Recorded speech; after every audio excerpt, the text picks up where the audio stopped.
கூலிக்கு நெசவு செய்யும் விசைத்தறியாளர்கள் தொடர் உண்ணாநிலை போராட்டம். ஏஐடியூசி சங்கம் வாழ்த்து. கூலிக்கு நெசவு செய்யும் விசைத்தறியாளர்கள் கடந்த 11ஆம் தேதி முதல் சோமனூரில் தொடர் உண்ணாநிலை போராட்டத்தில் ஈடுபட்டு வருகிறார்கள். அவர்களது நியாயமான போராட்டம் வெற்றி பெற தமிழ்நாடு ஏஐடியூசியின் மாநில துணைத் தலைவர் என் செல்வராஜ் வாழ்த்தி பேசினார். அவருடன் கோயமுத்தூர் லேபர் யூனியன் பொதுச் செயலாளர் ஆர் பாலகிருஷ்ணன், தமிழ்நாடு ஏஐடியூசி கட்டிட தொழிலாளர் சங்கத்தின் மாவட்ட கௌரவ தலைவர் SP தியாகராஜன், மாவட்ட பொதுச் செயலாளர் Kottai R Narayanan, AP Manibharathi, S Vetrivendhan ஆகியோர் உடனிருந்தனர். சட்டத்துக்குள்ள வருவீங்களா அப்படின்னு ஒரு அதிகாரி கேட்டாரு அப்படின்னு சொன்னாங்க. அநேகமா நான் நினைக்கிறது சரிதான். 2014 பேச்சுவார்த்தையில கலெக்டர் ஆபீஸ்ல மந்திரிகளோட உட்கார்ந்து தொழிலாளர் ஆணையர் மாரிமுத்து அவர்கள் பேசுற போது அவர் சொன்னாரு, அதை உங்க ஜவுளி உற்பத்தியாளர்கள் கேட்கல, நீங்க பேசுனீங்கன்னா நான் என்ன பேசுறேன்னு தெரியல,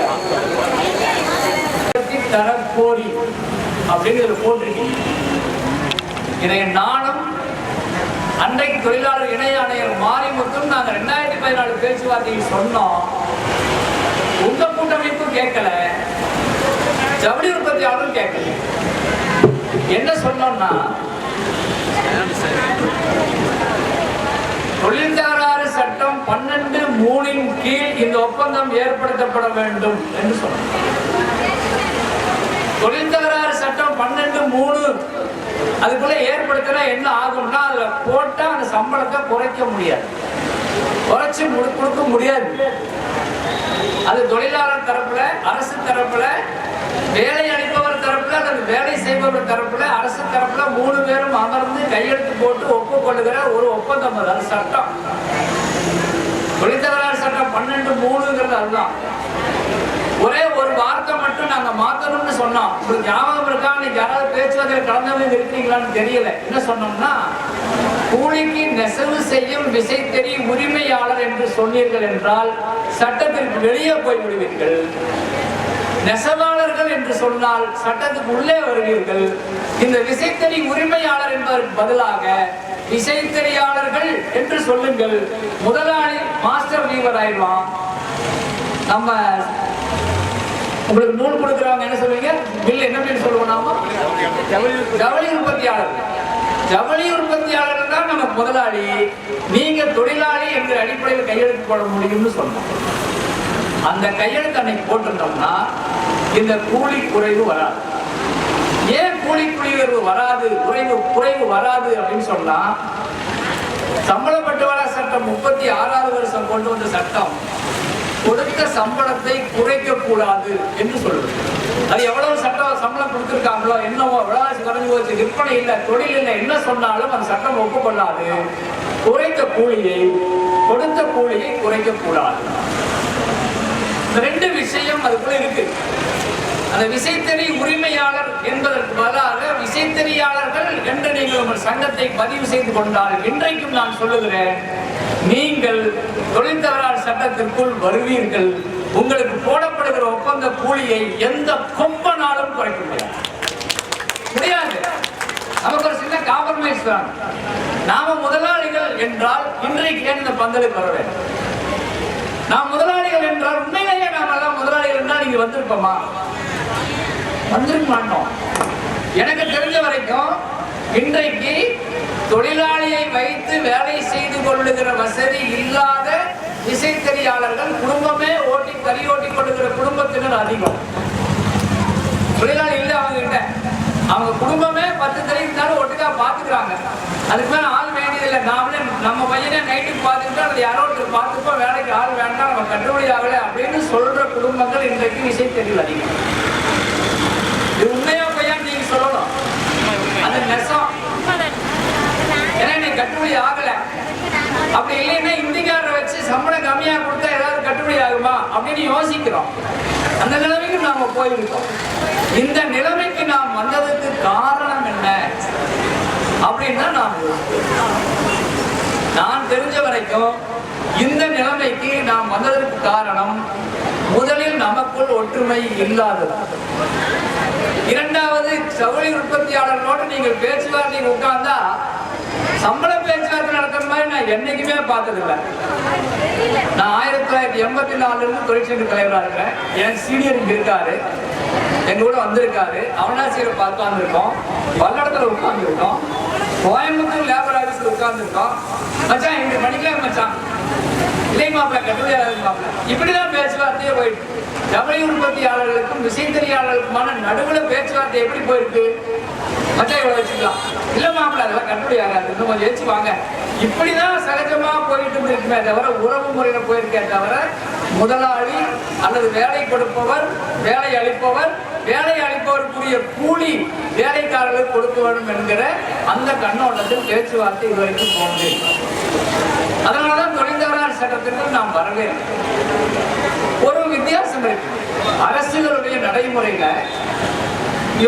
எங்க சீனியர் சொன்னார், ஒரே ஒரு வித்தியாசம் இருக்கு பழைய அரசுக்கு, 96க்கு முன்னாடி 96க்கு பின்னாடி அப்படின்னு அரசுகள் கணக்கு போட்டா அவங்களுக்கு எல்லாம் ஞாபகம் இருக்கு, பெரியவங்களுக்கு தெரியும். பஞ்சாலை ஸ்ட்ரைக் நடக்குது, 3 நாள் கூட தாண்டல, நாம இப்ப 24 நாள் தாண்டி உட்கார்ந்து இருக்கோம். கலைஞர் முதலமைச்சர் அவர் ஊட்டி போறதுக்கு வர்றாரு, கோயம்புத்தூர்ல ஸ்ட்ரைக் பஞ்சாலை அப்படின்னு சொல்றாங்க.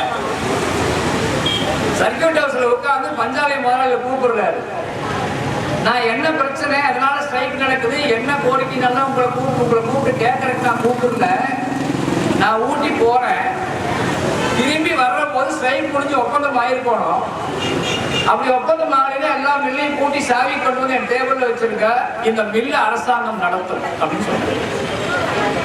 அவர் போயிட்டு கீழே வர்ற போது செட்டில்மெண்ட் ஆகி போச்சு. அது அரசு, அது அரசு.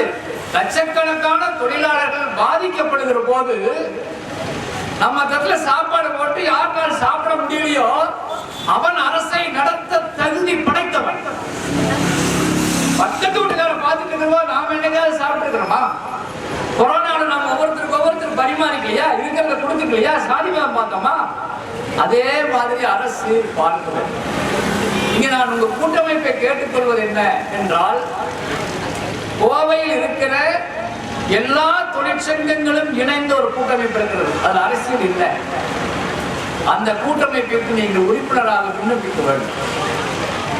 அந்த கூட்டமைப்பில் நீங்கள் இணைந்து உங்களது கோரிக்கையை தமிழ்நாடு முழுவதற்கும் எடுத்து போக வேண்டும். இது தமிழ்நாடு அரசு அமர்ந்து பேச வேண்டிய கோரிக்கை. இது சும்மா வெறுமனே 6 தாலுக்கா பல்லடம் அல்லது பல்லடம் திருப்பூர்ல போயிடுச்சு, அது வேண்டாம். சோமனூர், தெக்கலூர், அவிநாசி, புதுப்பாளையம், கண்ணம்பாளையம் மட்டுமான பிரச்சனையாது. 2 மாசத்துக்கு முன்னாடி ராசிபாளையத்துல நாமக்கல்ல வேலை நிறுத்தம் நடக்கலையா? இதே பிரச்சனை நடக்கலையா? ஸ்ரீவில்லிபுத்தூர்ல நடக்கலையா? தமிழ்நாடு முழுவதற்கும் இருக்கிற இந்த விசைத்தறி உரிமையாளர் அல்லது விசைத்தறியாளர் அல்லது ஜவுளி உற்பத்தியாளர்களுக்கான இடையிலான பிரச்சனைகளை தமிழக அரசு உடனடியாக தலையிட்டு நடத்த வேண்டும் என்றால் இந்த போராட்டம் கோட்டைக்கு முன்புதான் நடக்கிறது. 24 நாள் ஆச்சு, ஏறக்குறைய 20 பேச்சுவார்த்தை நடத்தியாச்சு. 4 நாளா உட்கார்ந்து இருக்கோம், ஒன்னும் பிரச்சனை காணோம், முடியல அப்படின்னா என்ன அறிவிக்கணும்?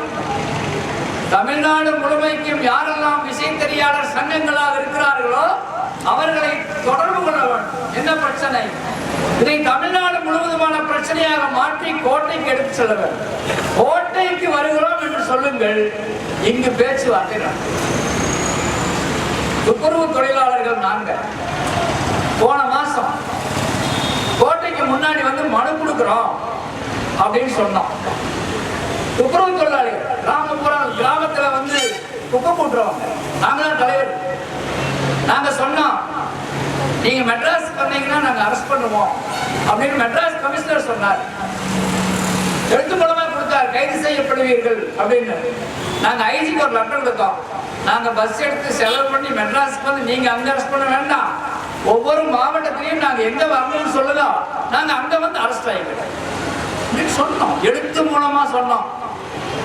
எங்க எப்படி வருவீங்கன்னு கேட்டாங்க. 2000 பேர் வருவோம். Coimbatore SP office 2000, Tiruppur SP ஆபீஸ்னா 2000, பல்லட எஸ்பி ஆபீஸ்னா 2000. நாங்க வர்றோம், நீங்க இங்கேயே புடிச்சு வச்சுக்கோங்க. ஒரு கண்டிஷன், மத்தியானம் பக்க சாப்பாடு கொடுத்து போக சொல்லக்கூடாது, எங்களை வச்சுக்கணும், எங்களை வச்சுக்கணும். ஏன் வாழ வழி இல்லாம கூலி உயர்வு வேணும் என்று போராட வருகிறீர்கள் என்றால் குடும்பத்தோடு வருகிறோம், வச்சு காப்பாத்துங்க, அதுக்கு லாயக்கு விட்டு போட்டுப்போங்க. அதான் நியாயம். நாங்க வரோம்னு சொன்னோம், கடிதம் கொடுத்துட்டோம். 6ஆம் தேதி அன்னைக்கு நாங்க சென்னையில் இருக்கணும்.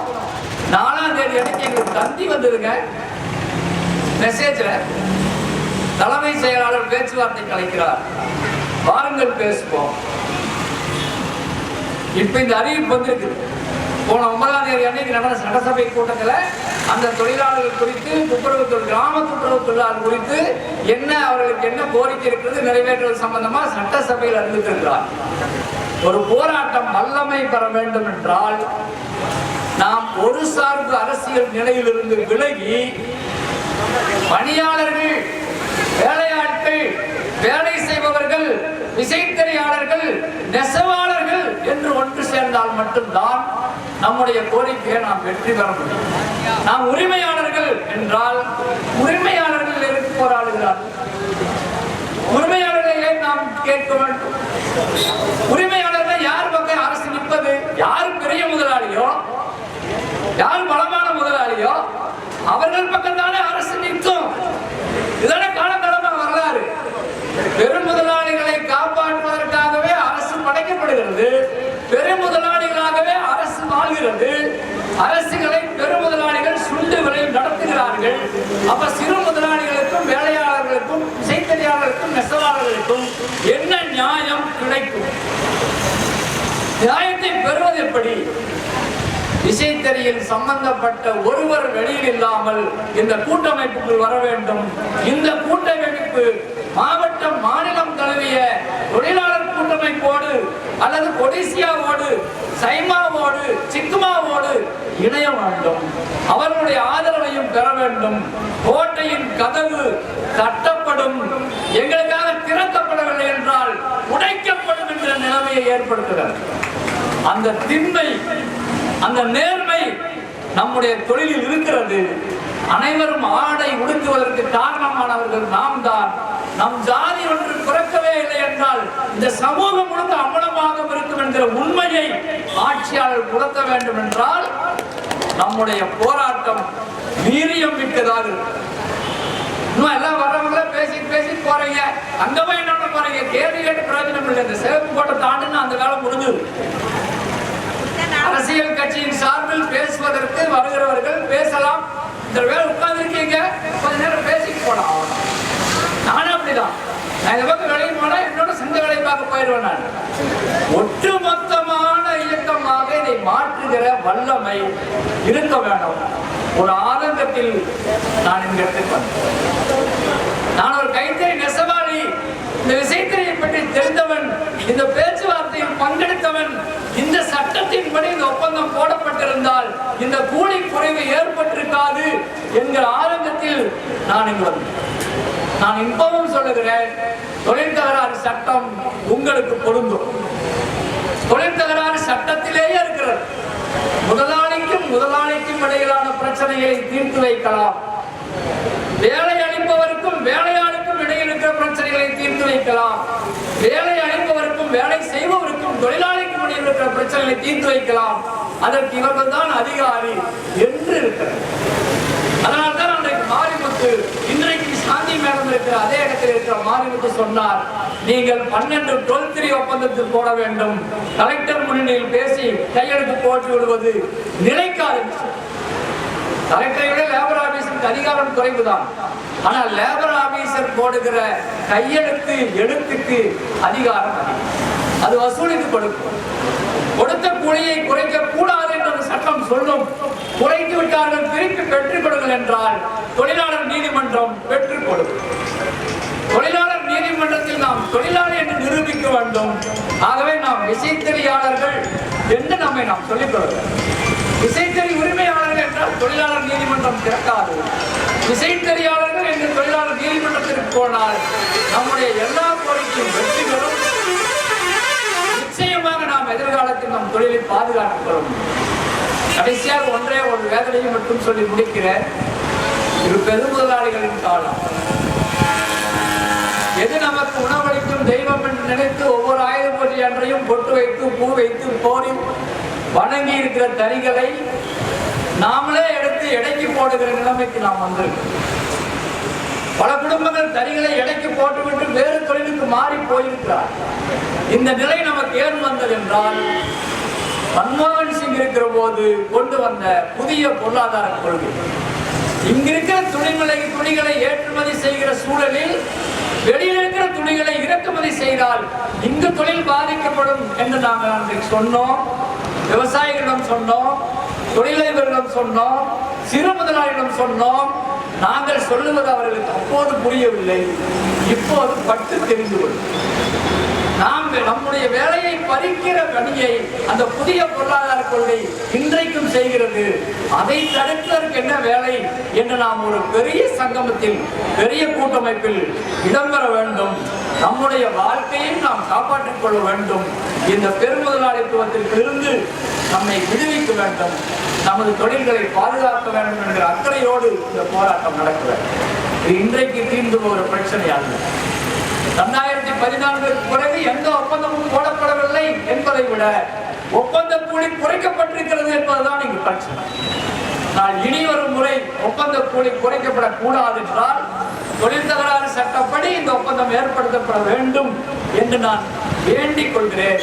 நீங்கள் மாவட்ட ஆட்சியரிடத்தில் பேசினாலும் சரி, கலெக்டரிடத்தில் பேசினாலும் சரி, மந்திரியிடத்தில் பேசினாலும் சரி, ஒப்பந்தம் தொழிலாளர் துறையில் ஏற்பட வேண்டும்.